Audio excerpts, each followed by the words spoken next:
Hello and welcome. This is a reading for our sun sign Pisces for November 2022. We have in your first house, my Pisces, Jupiter and Neptune conjunction. Jupiter rules, of course, expansion and prosperity. Neptune rules your dreams. So for quite some time and for about a year into the future, you have the ability to, first house rules things that you launch and new beginnings, to plant the seeds or launch some of your most important dreams and aspirations. You can grow and prosper even for the next 12 years, because Jupiter's on a 12-year cycle, in matters that aspire to your highest mind. Neptune rules higher mind, dreams, aspirations. So really try to tune into that higher mind, that which brings you fulfillment in the most positive way. Do your meditations in the evenings and first thing in the mornings. That's when you may get clarity on what truly is your higher level of dream that you aspire to, and that will grow your prosperity. Or even do your prosperity visualizations during those times, because the seeds you plant now will affect your life for the next 12 years of your Jupiter cycle. Chiron is in your second house. Second house, Chiron is the teacher, the healer. Second house rules your personal money. So it'd be a good time to take any courses that, or seek out teachings that will help you to grow your personal money. This is a good time for that, especially with Chiron in Aries. Which is initiations and that initiator being strong and so on, direct. There's a very important lunar eclipse that occurs for everyone on November the 8th.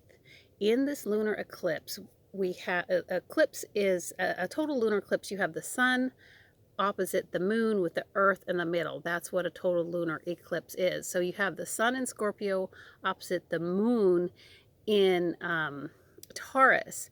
And for you, my Pisces, this occurs, the moon is in your third house. Third house is your brothers, your sisters, short journeys, and this is opposed to Sun, Mercury, and Venus in your ninth house. So Mercury and Venus, of course, that's communication. The Sun is illuminating that. Ninth house rules, of course, higher education, trainings, also just larger journeys, foreign travel, the need to expand, and so on. So with that eclipse, you want to try to really, with Uranus and that sudden change in the house of the short journeys and siblings, make that communication with your brothers and sisters, or those you see as your brothers and sisters. This is an important time. They will help you stay grounded as you expand in that sun illuminating your expansion, your prosperity. Venus is luxury in your ninth house. So be aware of that during that eclipse. Mars is in your fourth house, which is the house of the home. You want to initiate any type of improvements on your home. That's a good thing. Mars is on a 2-year cycle, so be there for some time, but not a really long time. One of the biggest things I see for you, Pisces, is Pluto has currently been in your your 11th house, the house of friends, group communication, maybe even really active and have a good active social media. This has been since about 2008. However, Pluto going direct October, just a few weeks ago, is going direct to change signs in the spring. And for you, when Pluto enters Aquarius, it will enter your 12th house. Your 12th house, with Pluto in your 12th house, you again may want to really do some good meditations, but be sure that these are things, as you kind of seek to change yourself, that these are things that you are initiating, that you are true to. Don't get too carried away with too far out there in terms of a teacher. Find the truth within. I see this whole combination with the eclipse with Uranus in your third house. Uranus is kind of in the third house, kind of eccentric, genius kind of energy, communication. You can have sort of ideas, inventions, innovations, or be interested in ideas and innovations. And of course, a lot of the technology rules all those things. There's a lot of cool stuff we can access just on our phones today. But as Pluto goes towards your 12th house, I just really want you to stay grounded. Luckily, you have right now Saturn in your 12th house, which is you're grounded with your work. Don't quit your job. That's keeping you grounded because you're a good worker, you're faithful, you're responsible. Those things are, Saturn's actually keeping you grounded while you've got Uranus and Pluto doing these things that want you to seek that sort of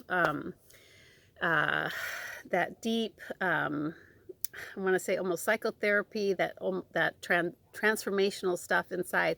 Because Pluto, you're going to feel this in the spring, and you need to get ready now. So right now you're focused, you're doing a lot with your groups, your communication and all that with Pluto in the 11th house. But when it goes to the 12th house, you're almost going to want to, quit social media or just become really reclusive. But I want to caution you from becoming overly reclusive in the spring.